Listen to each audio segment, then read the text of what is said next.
Espera. Antes de que cierres este video, quiero que escuches esto con mucha atención. Porque lo que está pasando en este momento podría cambiar tu vida financiera para siempre. No estoy exagerando. No estoy usando clickbait barato. Lo que Brasil y Canadá acaban de hacer es algo que los economistas llevan décadas prediciendo, y ahora mismo está sucediendo frente a nuestros ojos. Si tienes dólares en tu cuenta bancaria, si tienes ahorros en dólares, si recibes tu salario en dólares, necesitas cuidar hasta el final de este video porque lo que vas a escuchar va a sorprenderte de una manera que no esperabas. Hace apenas unos días, el presidente de los Estados Unidos, Donald Trump, lanzó una advertencia que sacudió los mercados internacionales. Amenazó con imponer aranceles del 100% a cualquier país que se atreviera a abandonar el dólar como moneda de reserva global. Fue una declaración directa, agresiva y sin precedentes diplomáticos modernos. Pero lo que Trump no calculó es que ese insulto, esa amenaza pública frente al mundo entero, iba a tener el efecto contrario al que esperaba. En lugar de asustar a las naciones, las unió. Y las dos primeras en reaccionar de manera formal y oficial fueron Brasil y Canadá. Si escuchas bien, Canadá, el vecino más cercano de Estados Unidos, el socio comercial más importante del norte, el país que comparte miles de kilómetros de frontera con Estados Unidos. Ese mismo Canadá acaba de sentarse a la mesa con Brasil para firmar un acuerdo histórico que apunta directamente al corazón del sistema financiero global. Y el corazón de ese sistema, desde 1944, ha sido el dólar americano. Ahora bien, antes de que te cuente exactamente qué dice ese acuerdo y qué significa para ti, necesito que entiendas el contexto porque sin entender de dónde venimos, no puedes entender a dónde vamos. Y a dónde vamos es a un mundo que va a lucir muy diferente al que conocemos hoy. Desde el final de la Segunda Guerra Mundial, en la conferencia de Bretton Woods, el dólar americano fue coronado como la moneda de reserva mundial. Eso significa que casi todos los países del mundo guardan sus reservas internacionales en dólares. Eso significa que el petróleo, el oro, el cobre, el trigo, casi todas las materias primas del planeta se compran y se venden en dólares. Eso significa que si Brasil quiere comprar el arroz a Vietnam, aunque ninguno de los dos países tiene nada que ver con Estados Unidos, igual tienen que usar dólares para hacer esa transacción. Ese privilegio lo ha dado a Estados Unidos un poder económico sin igual en la historia moderna. Lo ha permitido imprimir dinero casi sin consecuencias. Lo ha permitido financiar guerras, programas sociales y déficits fiscales enormes simplemente porque el mundo entero necesita sus billetes verdes. Pero eso está cambiando. Y Trump, con su agresividad diplomática, con sus amenazas de aranceles, con sus insultos públicos a líderes mundiales, ha acelerado ese proceso de una manera que ningún economista hubiera predicho hace apenas 5 años. Cuando Trump amenazó con aranceles del 100% a los países BRICS que intentan crear una moneda alternativa al dólar, el mundo entero lo escuchó, pero no con miedo, lo escucharán con determinación. Y Brasil, bajo el liderazgo de Lula da Silva, que ya había estado empujando esta agenda desde el año pasado en el marco de los BRICS y del G20, decidió que era el momento de actuar. Y lo más sorprendente de todo es que encontró a Canadá dispuesto a acompañarlo en ese camino. ¿Por qué Canadá? Porque Canadá también ha sido víctima de las amenazas de Trump. Trump habló de anexar Canadá, de convertirlo en el estado número 51, de imponer aranceles masivos a los productos canadienses. El primer ministro canadiense respondió con dignidad y con una claridad que sorprendió al mundo. Y en ese contexto de tensión diplomática, Canadá está buscando alternativas. Está buscando diversificar sus relaciones comerciales. Está buscando reducir su dependencia de Estados Unidos. Y firmar acuerdos con Brasil para comenzar a explorar transactions comerciales bilaterales sin usar el dólar americano es exactamente parte de esa estrategia. Ahora escúchame bien porque aquí es donde esto se pone verdaderamente interesante, y verdaderamente importante para tu vida diaria. Cuando dos países tan importantes como Brasil y Canadá deciden comerciar entre ellos sin usar el dólar, están enviando una señal al resto del mundo. Están diciendo que es posible. Están demostrando que existe un camino alternativo. Y cuando otros países ven esa señal, empiezan a hacer sus propios cálculos. La India lleva tiempo haciendo transactions en rupias con varios países. China y Rusia ya comercian en yuans y rublos. Arabia Saudita ha comenzado a aceptar yuans chinos a cambio de petróleo, algo que hace 2 años era literalmente impensable. El sistema del petrodólar, que fue el pilar que mantuvo la hegemonía del dólar durante décadas, está empezando a agrietarse. Y ahora Brasil y Canadá se suman a esa tendencia, no de manera explosiva, no de la noche a la mañana, pero lo están haciendo. Y en el mundo de las finanzas internacionales, las señales importan tanto como los hechos. A veces más. Pero espera, porque hay algo más que tienes que entender y que los medios de comunicación tradicionales no te están contando con suficiente claridad. El acuerdo entre Brasil y Canadá no es solamente una declaración política. Tiene componentes técnicos y financieros muy concretos. Los dos países están explorando el uso de sus monedas locales, el real brasileño y el dólar canadiense, para pagos bilaterales en sectores clave como energía, tecnología agrícola y comercio de materias primas. Brasil es uno de los mayores exportadores de soya, carne, hierro y petróleo del mundo. Canadá es uno de los mayores productores de energía, potasio y productos manufacturados del hemisferio norte. La complementariedad económica entre los dos países es enorme. Y logran crear un mecanismo fluido para comerciar sin pasar por el dólar, habrán creado un modelo que otros países van a querer replicar. Además, hay un elemento geopolítico que no podemos ignorar. Tanto Brasil como Canadá son miembros del G20. Ambos tienen economías que se encuentran entre las más grandes del mundo. Brasil es la 10ª economía del planeta y Canadá está en el top 10 también. Cuando dos economías de ese tamaño deciden moverse juntas en una dirección, eso no es una curiosidad estadística. Eso es un terremoto financiero en cámara lenta. Y Trump lo sabe.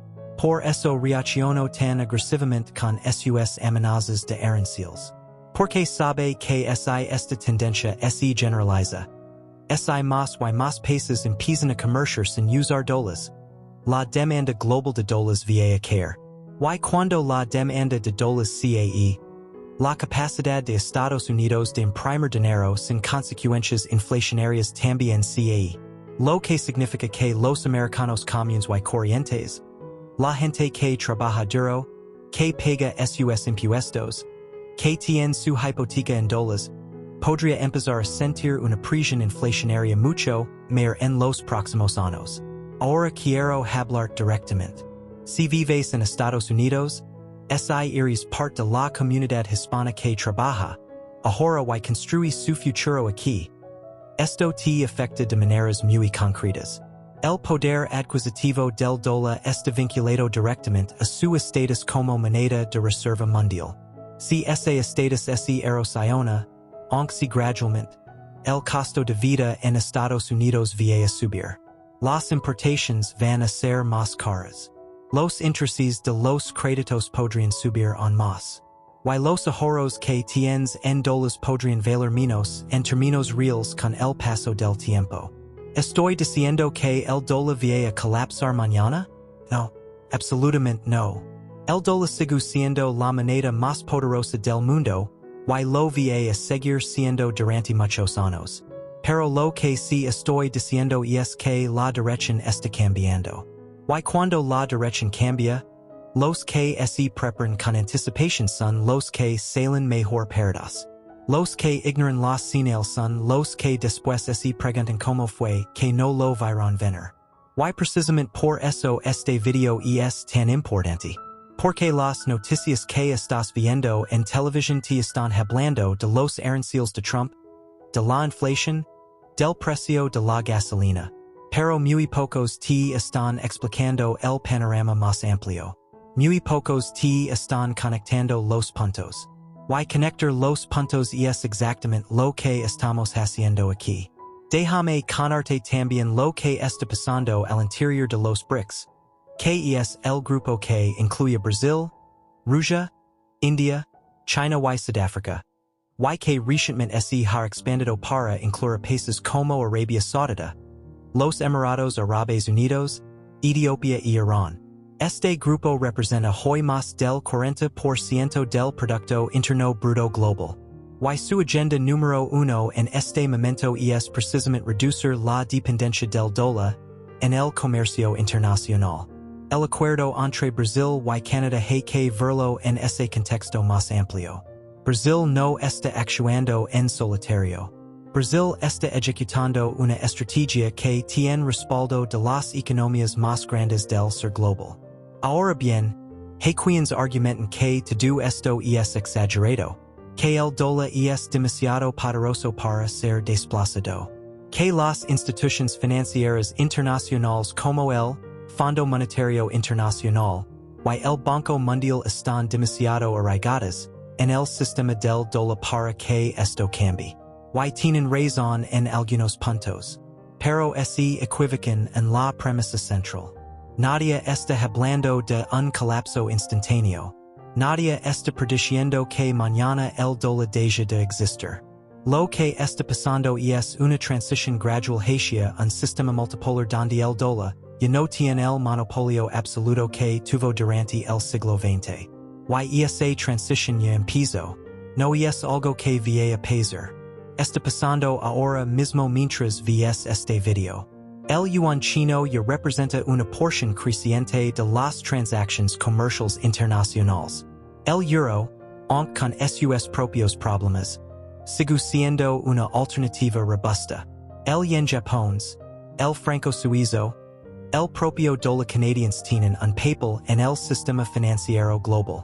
Y lo que Brasil y Canadá están haciendo es acelerar ese proceso de diversificación. Están diciendo al mundo que el menú de options es más amplio de lo que Washington quiere que creemos. Quiero que pienses en esto como si fuera un partido de ajedrez. Trump hizo un movimiento agresivo. Amenazó, intimidó, usó el lenguaje del poder sin filtros. Y en el ajedrez, cuando alguien juega de manera impulsiva y agresiva, a veces genera reacciones que no anticipó. Brasil y Canadá acaban de responder con un movimiento que Trump no esperaba. Y ahora el tablero tiene una configuración diferente. Los países se están moviendo. Y los que están mirando el tablero con atención son los que van a poder anticipar lo que viene. Y lo que viene, según los analistas más respetados del mundo financiero, es un periodo de mayor volatilidad en los mercados de divisas.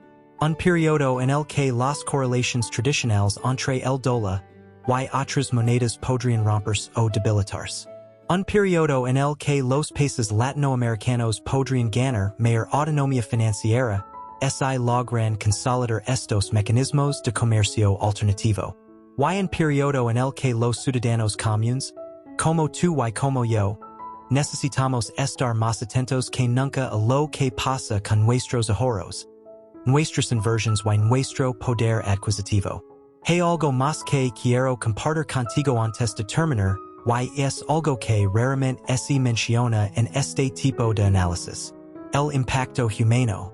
Cuando hablamos de divisas, de reservas internacionales, de acuerdos bilaterales, es fácil perderse en los números y olvidar que detrás de todo eso hay personas reales. Hay familias en Brasil que envían remesas sus parentes en otros países y pagan comisiones enormes por el privilegio de usar el sistema del dólar.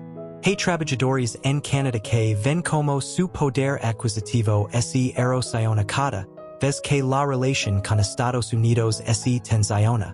Hey pequeños empresarios en toda América Latina que tienen que hacer malabares financieros para protegerse de la volatilidad del dólar. Si este movimiento hacia sistemas de pago alternativos tiene éxito, podría significar menores comisiones en las transacciones internacionales, mayor estabilidad para las monedas locales y más autonomía para las economías que hoy están atrapadas en la órbita del dólar. Eso no es algo malo. Eso podría ser genuinamente bueno para millones de personas. ¿Significa esto que Trump está equivocado en todo? No. Las relaciones comerciales internacionales son complejas y no todo es blanco o negro. Hay argumentos legítimos a favor de un sistema centrado en el dólar y hay argumentos legítimos a favor de la diversificación. Pero lo que no es legítimo es usar amenazas, insultos y intimidación para mantener un sistema que beneficia desproporcionadamente a un solo país. Y eso es exactamente lo que Trump ha estado haciendo. Y el mundo está respondiendo. La firma entre Brasil y Canadá es una señal. Es un mensaje. Es una declaración de intenciones. No marca el fin del dólar hoy ni mañana, pero marca el comienzo de una nueva conversación global sobre cómo debe funcionar el sistema financiero internacional en el siglo XXI. Y esa conversación ya no la controla Washington en solitario. Así que te pregunto directamente. ¿Estás prestando atención? ¿Estás entendiendo lo que está en juego? ¿Tienes un plan para proteger tus finanzas personales en medio de esta transición? Estas no son preguntas retóricas. Son las preguntas que deberías hacer esta noche cuando termines de ver este video. Y hablando de preguntas, quiero escuchar de ti, porque esta comunidad no es una vía de un solo sentido. Tú tienes ideas, tienes experiencias, tienes perspectivas que son valiosas. Por eso te pido que dejes tu comentario ahora mismo. Dime, ¿crees que el dólar está en peligro real o crees que todo esto es exagerado? ¿Crees que Brasil y Canadá están haciendo lo correcto al desafiar la hegemonía del dólar o crees que están jugando con fuego? ¿Y cómo estás protegiendo tus propios ahorros en este momento de incertidumbre global? Quiero leer cada uno de esos comentarios. De verdad. No es una frase hecha. Leo los comentarios, respondo cuando puedo y aprendo de ustedes tanto como ustedes aprenden de este canal. Si este video te abrió los ojos aunque sea un poco, te hizo pensar en algo que no habías considerado. Te dio información que no encontraste en otro lugar. Entonces es una cosa. Compártelo. Compártelo con alguien que necesite escucharlo. Con tu familia, con tus amigos, con ese conocido que siempre dice que la economía no lo importa porque no la entiende. Porque la realidad es que la economía nos afecta a todos. Nos gusta o no, la entendamos o no. Y entre más personas entienden lo que está pasando, mejor preparados vamos a estar como comunidad. Nos vemos en el próximo video. Sigan atentos.